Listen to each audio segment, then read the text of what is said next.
Na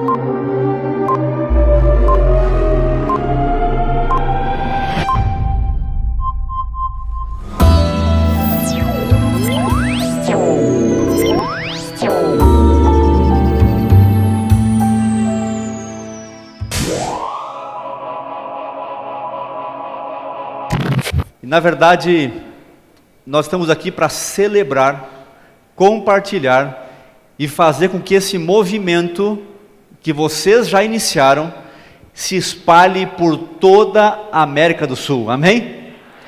Nós sonhamos com uma igreja viva e que olhe as pessoas com o olhar de Cristo Jesus. Nós sonhamos com as 28.400 igrejas que têm uma asa que viva essa mensagem de compaixão, do amor de Deus, com toda a sua força e na plenitude que a Bíblia nos apresenta. Falar sobre esse ministério dentro do Novo Testamento não é difícil. O difícil é vivê-lo. E a temática está aí na tela, e tudo que eu vou falar nesse momento é voltado para esse olhar de compaixão. As pessoas não têm um olhar de compaixão, eu não tenho um olhar de compaixão porque eu quero ter um olhar de compaixão. Só tem olhar de compaixão para as pessoas que necessitam, aqueles que têm Jesus no seu coração. Não tem outro caminho. Eu não posso ser bondoso porque eu quero ser bondoso. Não existe bondade sem Cristo no coração. Não existe. E o texto base que a gente vai voltar todas as partes nessa manhã para falar dessa ação, do servir, do viver o Evangelho, está aí em Mateus 6, 22. Vamos ler juntos esse texto? Vamos ler juntos?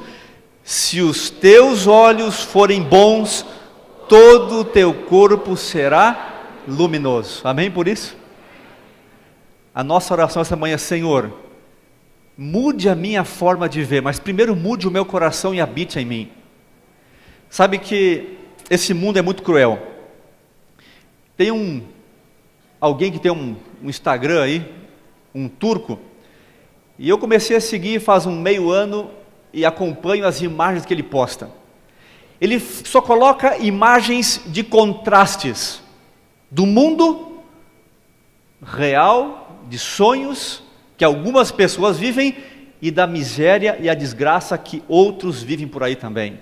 E aí estão algumas imagens, e não muito longe dele, lá no Oriente Médio, eles vivem dramas de pessoas que são resgatadas todos os dias, pessoas que vivem na miséria enquanto outros morrem de tanto comer.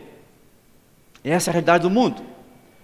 Enquanto alguns fazem programas de culinária, outros estão clamando, sonhando com uma refeição no dia, ou quem sabe na semana. Quando alguns sonham com presentes, outros gostariam de ter alguma coisa para colocar nos pés apenas. Enquanto alguns dormem bem, outros sonham em dormir bem. Essa é a realidade, é o drama da vida. Essa é a realidade do mundo em que nós vivemos. E quando eu volto de viagens missionárias pelo Oriente Médio, onde nós temos as famílias missionárias por lá, parece que eu volto de um filme que não é real. E a gente entra num mundo que, por mais que tenhamos dificuldades aqui, nas regiões onde estão os missionários no Oriente Médio, nós temos um quadro dramático, terrível. Enquanto alguns curtem e podem fazer isso nas férias, outros clamam a Deus para chegar vivo no outro lado do Mediterrâneo. E mais de 4,5 milhões de sírios apenas saíram do seu país em busca de vida, em busca de estar em condições mínimas para viver e sonhar. Enquanto alguns pais colocam seus filhos para dormir, outros, por causa da ambição, da guerra, clamam para que os seus filhos sobrevivam. Essa é a realidade desse mundo, que deveria ser para louvar e não para bombardear. realidades tristes, de pais que têm que mandar o filho pequeno atravessar uma fronteira para tentar sobreviver, porque a condenação da morte é garantida do outro lado, enquanto um contraste, e aí muitos e muitos contrastes. Por isso que no ano passado, a imagem do mutirão de Natal não é uma imagem que nós fizemos para informar os contrastes do mundo. Muito diferente do que alguém tem uma rede social para mostrar apenas fotos das realidades do mundo, a Igreja Adventista do Sétimo Dia, a ASA, Escola Sabatina, Ministério Pessoal, Desbravadores, todos nós estamos aqui para fazer a diferença nesse mundo, e essa é a razão pelo propósito que vivemos. Nós vivemos não para apresentar e falar das realidades do mundo, nós vivemos aqui para fazer a diferença, para transformar vidas, para mudar realidades, como a gente viu muito bem em vários projetos já realizados ao longo desses últimos anos aqui na PL. Um olhar de amor é precedido por um coração como o de Jesus e é seguido por ações de compaixão. Ser de Jesus é olhar para as pessoas como Ele olha para cada ser humano. Como nós olhamos para o ser humano? Eu creio que a igreja precisa crescer muito no como olhamos para as pessoas. Não, aquela realidade ali é para as pessoas que lideram a ASA cuidar. Não, aquele outro projeto não, lá é a ADRA que cuida. Se nós somos cristãos, se somos de Jesus, se nós temos os olhos de Cristo nessa terra, todo aquele que está ao meu lado e precisa, é a minha responsabilidade, sim. Um olhar de indiferença também é precedido pelo orgulho cego e é baseado por argumentos que saciam interesses próprios. A pessoa que não tem o olhar de Cristo vai ter um olhar de orgulho e de indiferença. E a pior desgraça do mundo em que vivemos é chamada de indiferença. A indiferença é o mal do século, é a tristeza do planeta. No último mês do ano passado, eu fui convidado para fazer um evangelismo no norte do Chile. E aí me disseram, pastor, tem um evangelismo para fazer dentro da cadeia durante o dia. Nós temos lá um projeto no presídio. O senhor pode fazer o evangelismo no presídio? Lógico que posso, estou aqui para isso. Um presídio feminino. Mulheres que atravessam a fronteira da Bolívia com o norte do Chile, com drogas, elas engolem cápsulas e são escaneadas e ficam presas. Não são mulheres más em si, não são mulheres que são criminosas, elas só querem dar o de comer para os seus filhos. E buscam alternativas, e não têm, no desespero de alimentar seus 3 filhos, ficam presas e ficam ali anos sem poder voltar para casa e saber como eles estão. Agora, quando eu olhei para essa imagem, aí está o pastor que coordena essas 3 irmãs, e eu perguntei, quanto tempo vocês fazem isso aqui nesse presídio? Pastor, 14 anos. E quantas vezes por mês ou por semana? Pastor, são 3 vezes por semana, todas as semanas, isso há 14 anos. Meus amigos, quando eu olho para essas irmãs, eu vejo os olhos de Jesus. 14 anos, 3 vezes por semana. E quando a gente fala e compartilha essas mulheres presas, elas olham e abraçam essas irmãs como se fossem muito mais do que a mãe delas. Muito mais do que a mãe. O respeito, o carinho. Porque para ir 3 vezes por semana, passar 3 tardes por semana dentro de um presídio, abraçando, amando, ajudando, orientando, transformando, precisa ter Jesus no coração. E os olhos de quem faz isso são olhos que brilham o corpo inteiro. E nesse dia nós tivemos o batismo de 15 presas foram batizadas. 15 presas foram batizadas nesse dia. E depois na igreja, à noite, no evangelismo com a igreja e com a população toda, me diziam, pastor, muitas delas saem de lá, na recepção da igreja, e o senhor entrou essa noite, algumas delas já estiveram presas um dia também. Aí eu olho essa imagem, não é apresentar uma imagem de um contraste, é mostrar a imagem de solução, para um mundo que precisa do olhar de Cristo Jesus. Vejam, uma pessoa cheia do amor de Jesus empresta as palavras, as maneiras, ao olhar, esperança, coragem e serenidade. A igreja precisa adorar, sim, mas tem que sair em todos os cultos cheia de Deus, cheia de Deus. E quem está cheio de Deus tem que sair para servir qualquer pessoa que necessite. Algumas noites no frio de Curitiba, minha esposa chegava em casa, eu voltava do trabalho, tinha ali 4, 5 panelas de sopa. Eu falei, olha, quem vai jantar aqui hoje? Não, nós vamos passar pelas ruas aí, levando sopa em tapoeiras aí, vamos levar cobertores e vamos pedir que Deus nos mostre quem está faminto hoje à noite. A gente não conta isso e nem fala para lugar nenhum, porque desde pequeno meu pai fazia a mesma coisa comigo. E agora a gente vai com a família nas ruas mais difíceis da cidade. E como a gente encontra a gente com frio, não tinha coberta, não tinha roupa, não tinha nada. Esses atos são atos, as pessoas não lembram quem foi que passou por lá. Não vão lembrar nunca meu nome, mas vão saber que graças a Cristo, Ele enviou alguém para fazer isso nesse lugar. Graças a Cristo, graças a Jesus, Ele é que faz toda essa diferença. Nós enviamos há 5 anos atrás, há exatamente 5 anos atrás, missionários para o Iraque. O primeiro pastor adventista a ir para o Iraque. Como é que eles trabalham no Iraque?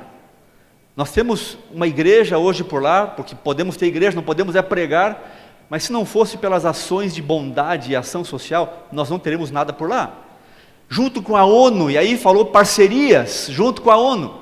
A ONU entrou com 450 mil dólares, a igreja entrou com 100 mil dólares e a mão de obra, para montar um hospital no Iraque. E quem coordena? A ADRA.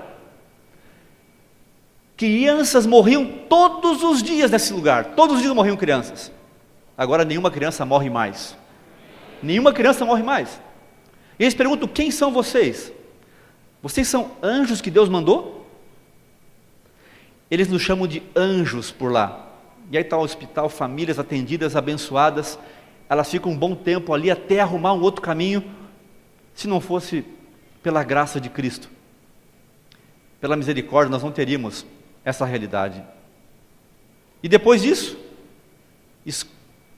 escolas de futebol, aventureiro, desbravadores, escola cristã de férias, projetos para acolher essas crianças. E quando eu vi essas imagens, eu fiquei encantado. Quando eu vi o clube de desbravadores de refugiados sírios uniformizados, o coração da gente se enche de emoção. Cada vez que eu olho para essas imagens, dá vontade de chorar, porque eram crianças condenadas a um futuro que só Deus conhece, e muitas delas não têm a mínima perspectiva. A famosa janela 1040, aonde os países proibidos estão inseridos.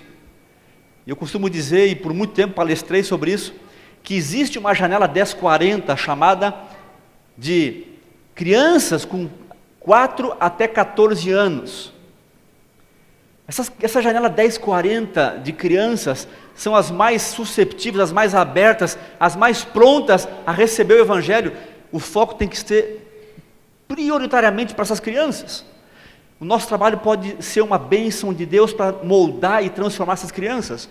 E diante de tudo isso, Deus manda pessoas para receber cursos bíblicos. Os nossos missionários lá disseram, pastor, nós não pedimos mais para Deus mandar a gente, porque nós não conseguimos atender tanta gente. Essa imagem não pode ir para as redes sociais, e nem essa aqui também, por isso que eu vou passar assim voando, porque são batismos de ex-muçulmanos. Pais, pessoas que Deus levou até os nossos missionários lá, por atos de bondade e misericórdia que transformaram vidas. E hoje nós temos uma única igreja que foi aberta há 2 anos atrás, construída com mais de 120 pessoas lá no Iraque. Só temos uma. E ele começou com 2 famílias. Você percebe tudo aquilo que foi ouvido nessa manhã aqui? As etapas, as realidades. Qual era a necessidade do Iraque naquela parte? Era um hospital. Não adiantava eu ir lá com a nova Bíblia missionária e querer atravessar aqueles campos de refugiados que chegam a ter 100 mil pessoas e dizer, não, eu tenho aqui a palavra de Deus, o pão do céu. Eles não queriam saber de pão do céu, Bíblia nenhuma. Eles queriam que as crianças parassem de morrer. E a primeira coisa, com a pesquisa rápida que nós fizemos, está morrendo criança todo dia aqui. Vamos colocar um hospital com a ADRA.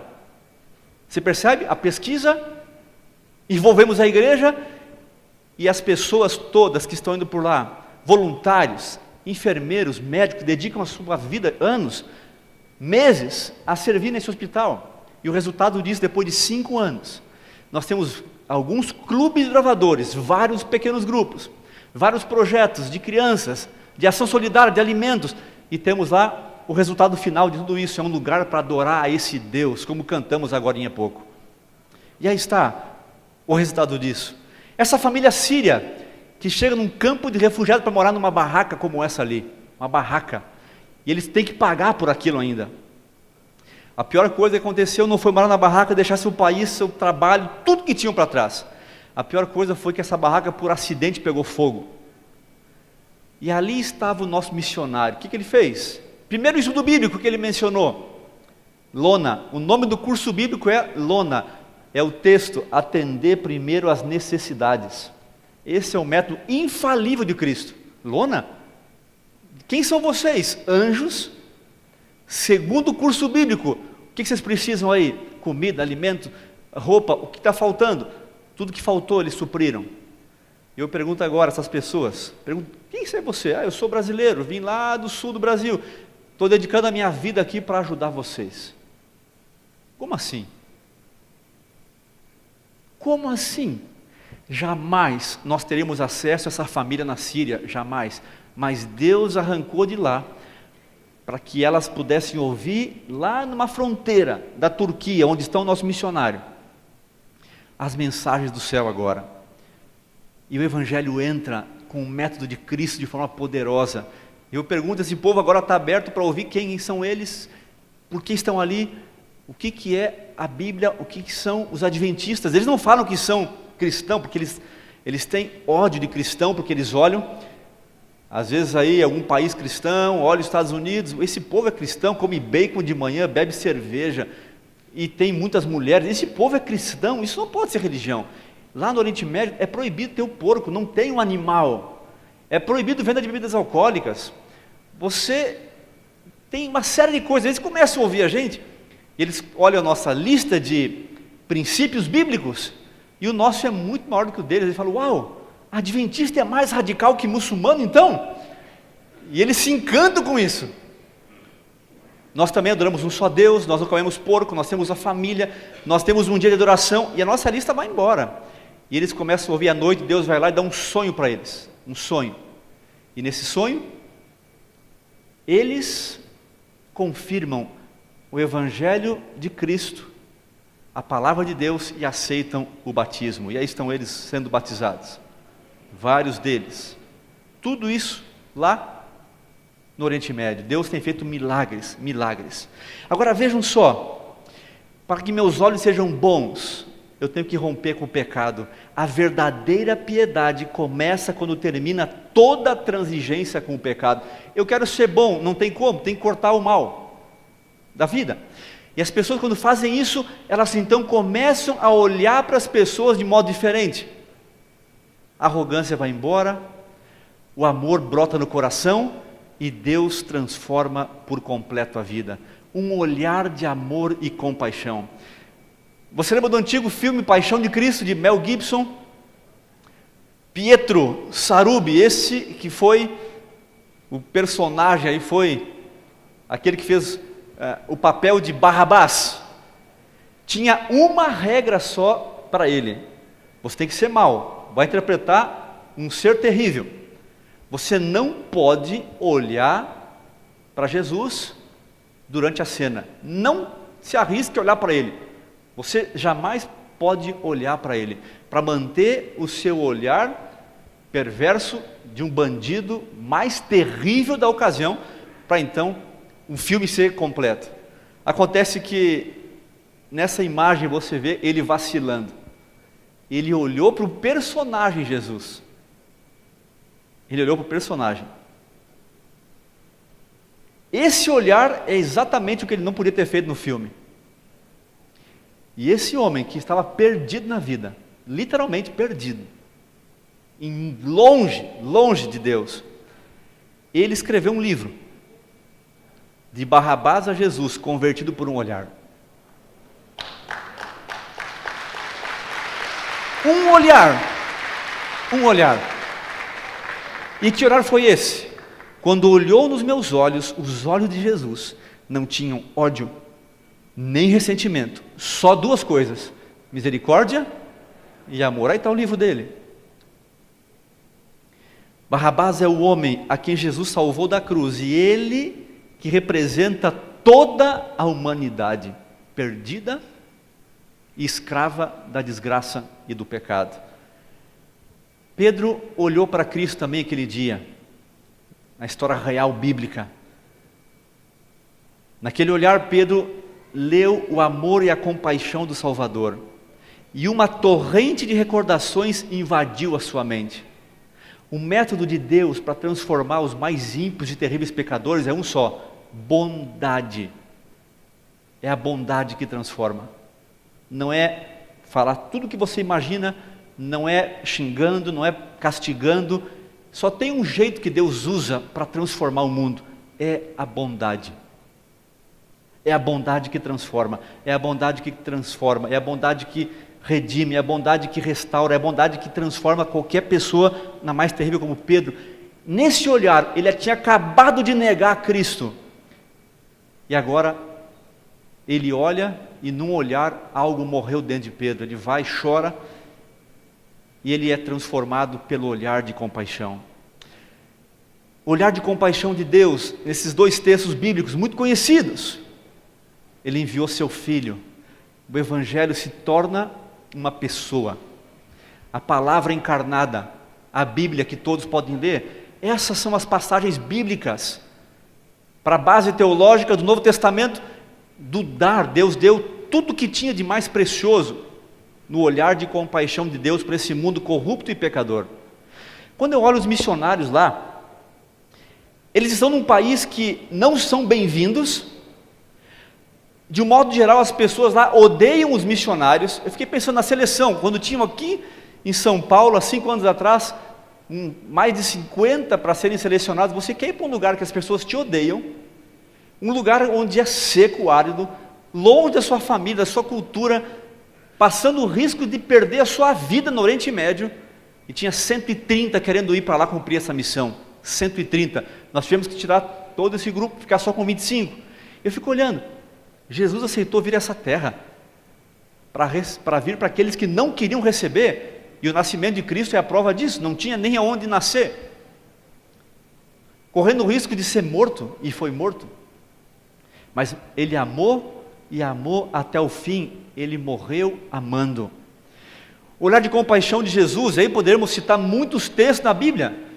A base do seu trabalho ele veio curar e salvar o perdido. E a palavra curar aí envolve todas as tristezas e doenças da vida e da alma. Médico missionário não é só aquele que é um médico, é todo aquele que age com bondade e misericórdia e atende a necessidade de alguém, não importa a profissão. E aí temos alguns exemplos conhecidos da Bíblia, muito conhecidos. Esse aqui é o olhar de compaixão. Cristo via uma pessoa, uma mulher, um homem, qualquer um, e na sua cultura ele quebrava algumas coisas para chegar e abençoar o coração das pessoas. Que lições aprendemos no Novo Testamento? Não fazer para aparecer. Tem um projeto secreto de bondade e ação com os outros. Lá em casa nós temos já há muito tempo. É um projeto que eu nunca conto e nunca vou contar para ninguém.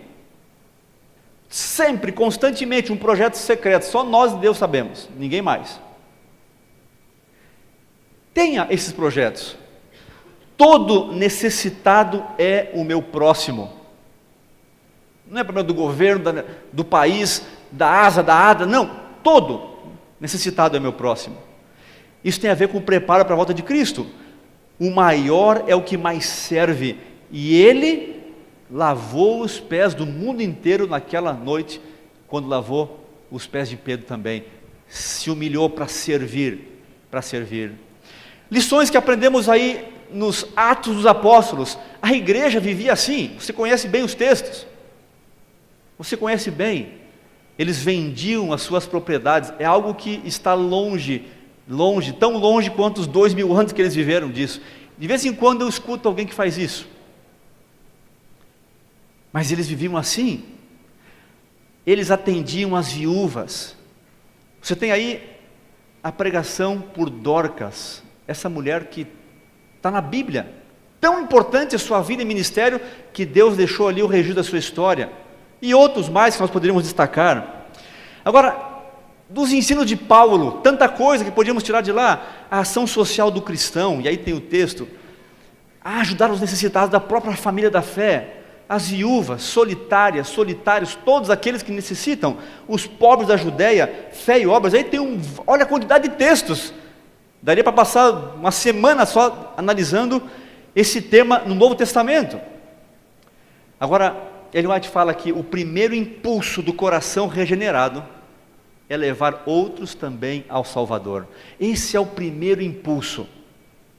Primeira coisa, para eu fazer atos de bondade, eu preciso ter Jesus no coração, eu vou ter o olhar de Cristo, e automaticamente, não tem como dissociar o serviço do Evangelho, não tem como dissociar essa frase, ação social, com foco na missão.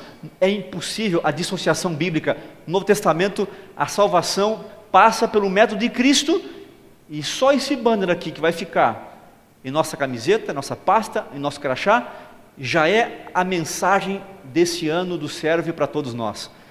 O foco está claro, e eu louvo a Deus por isso, e é por isso que nós servimos como igreja, porque se os nossos olhos forem bons, depois de abençoar as famílias e as pessoas com as suas necessidades, a palavra de Deus vai continuar chegando forte no coração delas.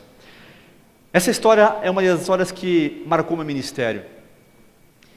Essa garotinha no canto desse grupo aí, que agora já é uma igreja, começou com um pequeno grupo. Essa garotinha, a Carol, ela veio para começar a participar do pequeno grupo. Ela foi batizada porque tinha certeza que ia caminhar depois do batismo. Ela disse: pastor, eu vou caminhar depois do batismo. E eu falei: Senhor, me dê a fé dessa garotinha de 9 anos. Os médicos marcaram a cirurgia para agosto daquele ano, para cortar as 2 perninhas dela. E ela, no mês de maio, foi batizada porque tinha certeza que não iria passar pela cirurgia e ia caminhar depois do batismo. Ela foi batizada naquela cadeira, e quando acabou o batismo, assim, quando ela foi mergulhada, ela olhou para as pernas. Sabe como criança vê pela fé? Ela achou que as pernas, como num desenho, iam ficar fortes. Os ossos iam ficar retos outra vez, e ela ia sair caminhando, não ia mais para a cadeira de roda. O olhar de tristeza, quando ela voltou para a cadeira de rodas, molhada, depois do batismo, e eu falei: Senhor, cadê a fé da gente? Para fazer andar.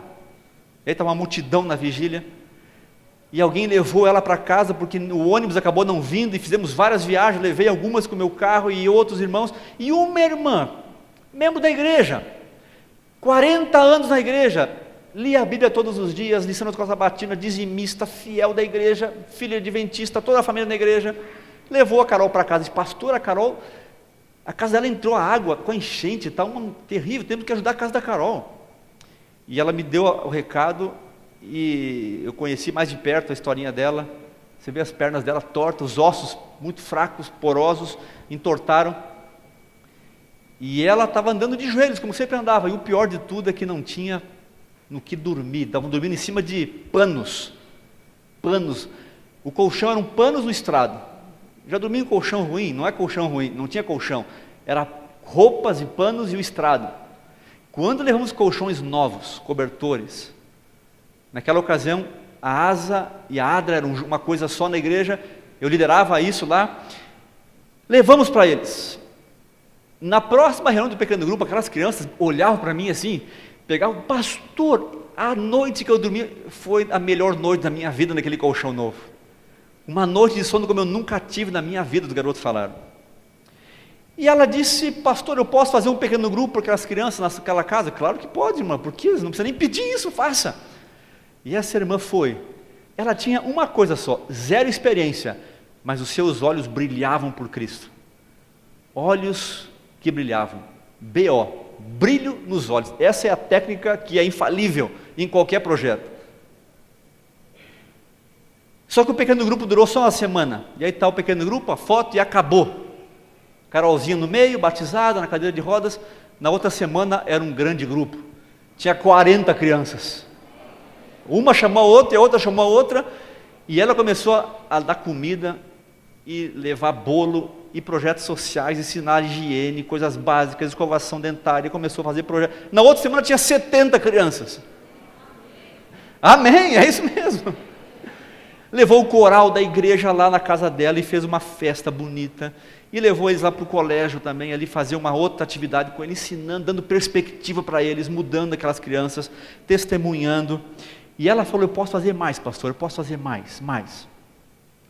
Ela procurou vários hospitais do Brasil, isso foi lá no sul do Brasil, procurou em vários lugares, em Brasília, Belo Horizonte, aí encontrou o Sara Kubitschek, falou: eu encontrei um médico disposto a analisar a Carol antes que ela seja amputada das suas perninhas. E ela conseguiu passagem aérea, hospital, lugar para ficar, tudo, e foi. Sabe o que é um líder da igreja, de pequeno grupo? Não é fazer uma lição, é fazer o que ela fez, é ter brilho nos olhos, porque Jesus está no coração.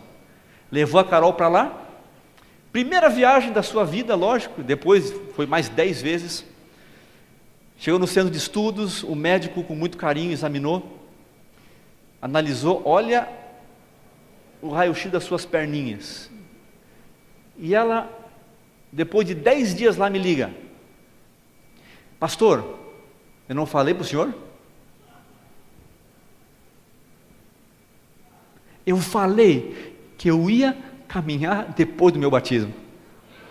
Pastor, eu estou caminhando no quarto do hospital, estou caminhando e falando com o senhor. O adulto é terrível, eu queria saber o como. Eu falei: que esquece como, milagre se aceita, milagre não fica perguntando como. Mas ela me contou que o médico disse que ia colocar prótese nas suas perninhas por fora até ela crescer, e quando crescesse tudo, ia colocar uma prótese do joelho até o pé por dentro, e ela poder ter atividade normal como uma criança, ia correr, brincar, e fazer de tudo. Ela voltou da viagem, e aqui está a Carol com as próteses em pé no pequeno grupo, coisa que ela não fazia desde os 2 anos de idade. Aquele pequeno grupo cresceu tanto que ela fez apelo para a família inteira, e 25 pessoas se batizaram, fumavam, bebiam, faziam coisas. Ela disse: se Deus fez esse milagre na minha vida, Ele pode fazer na vida de vocês também, cortando o cigarro, bebida, desgraça da vida de vocês, e vem para Jesus. Ela fez o chamado. Aí a igreja não tinha mais espaço na casa, nós construímos uma igreja, e aí está a igreja, com todos os departamentos. A casa, a prefeitura deu uma nova casa para ela, e é um número, não sei se é proposital, mas é o número da perfeição. A prefeita ia lá, cheio de escolta. Ela disse: pastor, já faz 2 anos que eu não entro aqui com escolta, o bairro é outro, a criminalidade mudou, não tem mais problema de prostituição nesse bairro, não tem mais problema de criminalidade, acabaram as ocorrências policiais no bairro, pastor. O que é ser igreja nos dias de hoje, Novo Testamento, em Cristo Jesus? É ter Ele no coração, os olhos brilhando e transformando uma comunidade inteira. E a última vez que eu fui no sul, fazia uma semana, eu fui visitar, eu falei: eu quero visitar a Carol e sua família. Está ela aqui no meio de preto, ela veio caminhando, já com a cirurgia feita por dentro da perna, do osso. Está ali a mãe do lado, a líder do pequeno grupo, e ela jamais poderá esquecer o que Jesus fez por ela, por meio dessa irmã da Renilda, lá naquele pequeno grupo de crianças. Ela disse: pastor, eu posso fazer mais, eu posso servir mais. Essa é uma história que não tem fim. Já tem 5 igrejas no bairro, 5. E começou da melhor maneira possível. Começou servindo, vivendo o evangelho na prática, a ação social com foco claro na missão. Isso é igreja. Não só na teologia do Antigo Testamento, isso é igreja hoje. E é por isso que vocês estão aqui, para continuar vivendo e servindo, ampliando o conhecimento. E sabe o que é dom? Deus não dá um dom para você pensar, onde é que eu posso colocar meu dom? Não, é o contrário. Aqui nessa rua tem uma necessidade, alguém está precisando de alguma coisa. Aí Deus tem você lá e fala, Senhor, me capacita, me dê o dom para atender essa família, essa necessidade, essa realidade aqui. Deus, Ele dá os dons conforme a nossa necessidade da comunidade perto, e então você atende. E é isso que faz a diferença toda. E quando eu vi essa igreja, o resultado de tudo isso, uma igreja que vive o Evangelho. Agora, esse número aqui tem me incomodado dia e noite. É um número fantástico, eu louvo a Deus por isso. Ano passado, a ASA na América do Sul atendeu 2.602.000 pessoas, 530. Nós temos 2,5 milhões de membros. 2,5 milhões de membros. Nós temos mais atendimento na ASA do que membros na igreja. E qual é a minha preocupação com isso aqui? A minha preocupação é, será que nós estamos só dando roupas, alimento, ensinando o povo a pregar, ensinando o povo a fazer projetos na comunidade, a projetos sociais? Será que estamos ajudando só as pessoas com ação social? A impressão que eu tenho é que sim. Não todos, mas uma ASA, sem uma classe bíblica, sem um estudo bíblico, é uma ação social sem foco na missão. E alguns disseram, não, pastor, tem que só fazer o bem, sem falar de Bíblia, de classe bíblica. Quando eu era pastor, ministrava 3 classes bíblicas toda terça-feira à tarde. Eu passava em 3 asas, no começo, no meio e no fim. O que um pastor pode fazer melhor do que terça à tarde, do que passar em 3 asas? Não tem nada mais importante, exceto se tem uma convocação da associação. Mas fora isso, terça à tarde é o lugar do pastor estar na asa. Convide ele, chame ele para ajudar. E asa sem classe bíblica é uma asa sem foco na missão.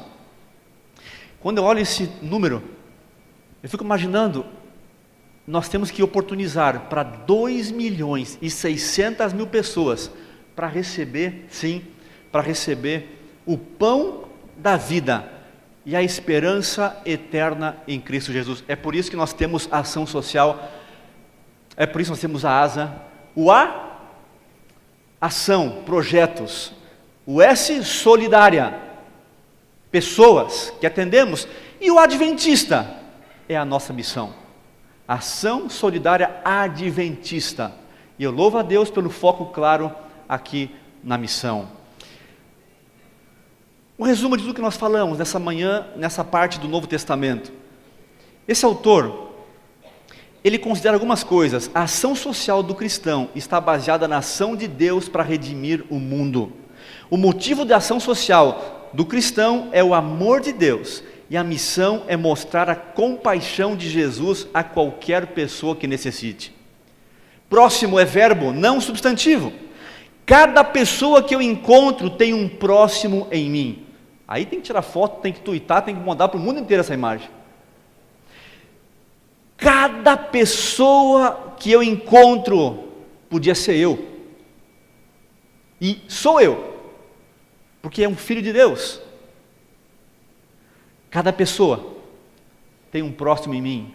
Não é diferente de, não é melhor nem pior, e nem eu tampouco. Cada um tem essa necessidade. A ação social do cristão sempre está ligada com temas teológicos, Novo Testamento. Vejam, o que eu apresentei rapidamente aqui nessa manhã, escatologia, eclesiologia, fé, antropologia, tudo isso tem a ver com ação social. E fé sem obras não é fé. Obras sem fé não são ações sociais do cristão.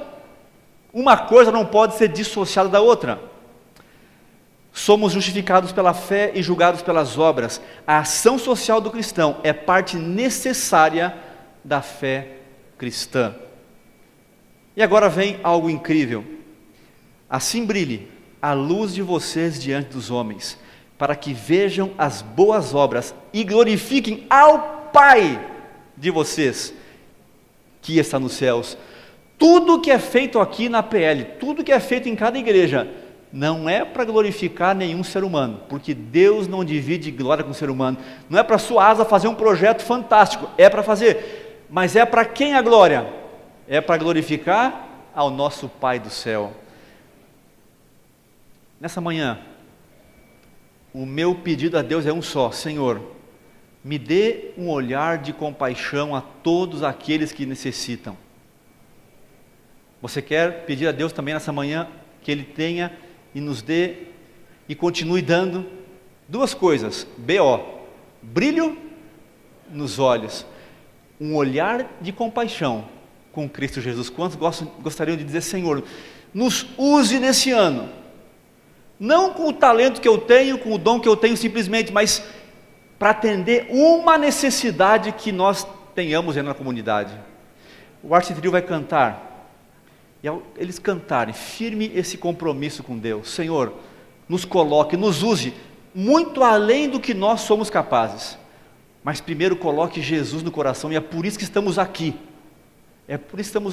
nos serve, para pedir poder do alto, capacitação do alto, capacitação técnica também, para poder servir com foco na salvação de pessoas. Ao você escutar essa música, fique em pé onde você está aí, e diga: Senhor, me use esse ano, Senhor, transforma a minha vida, Senhor, coloque o teu amor no meu coração, que meus olhos brilhem com compaixão e amor por pessoas por quem Cristo morreu, e me use de todo o seu poder. Meu guia és, por onde eu for, que paz me venha ao coração, nas aflições, em luta e dor, me guia sempre a tua mão. Jesus, me guia, que prazer é sua mão que me conduz. Em cada passo me é mistério que me dirija o meu Jesus.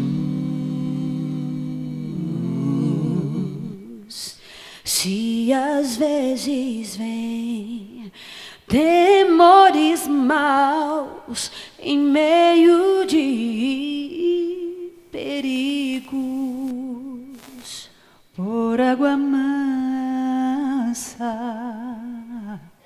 ou bravo mar, me guia a mão do meu Senhor,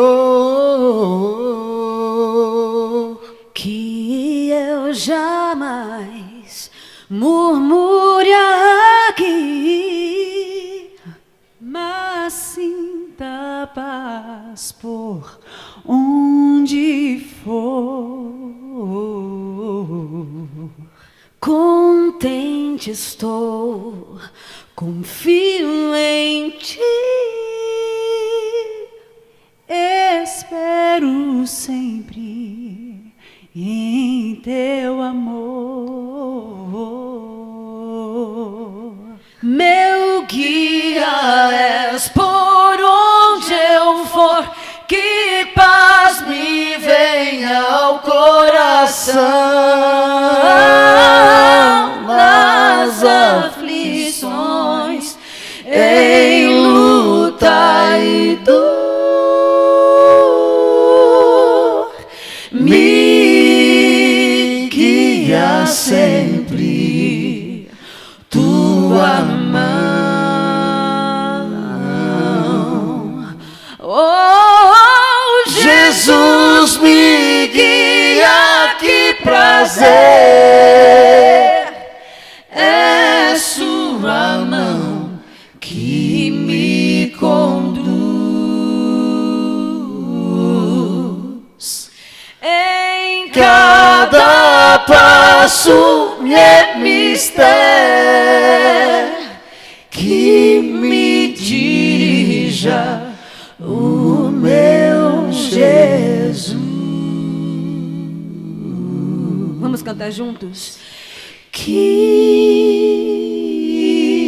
me dirija o meu Jesus. Só vocês. Que me dirija o meu Jesus. Que me dirija o meu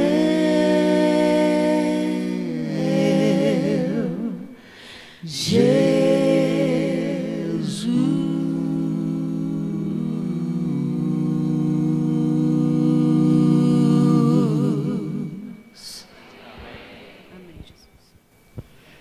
Querido Pai, nosso Deus, tome a mão de cada um de nós e de um modo pessoal, particular, familiar. E aqui, como cada departamento representado, líderes de asa, Ministério Pessoal, Escola Sabatina, gravadores, jovens, toda a Tua igreja, que nós possamos, Senhor, ser guiados por Ti, até as pessoas, as comunidades que necessitam de Cristo Jesus e praticarmos tudo aquilo que ouvimos nessa manhã. Nos use para isso. Encha o nosso coração do Teu amor, do Teu Espírito, e nos leve para servir e para amar as pessoas por quem Cristo morreu. Use a cada um de nós. Use a Tua igreja. Abençoa-nos, Pai. É o que nós Te pedimos e mais necessitamos, em nome de Jesus. Amém. Amém.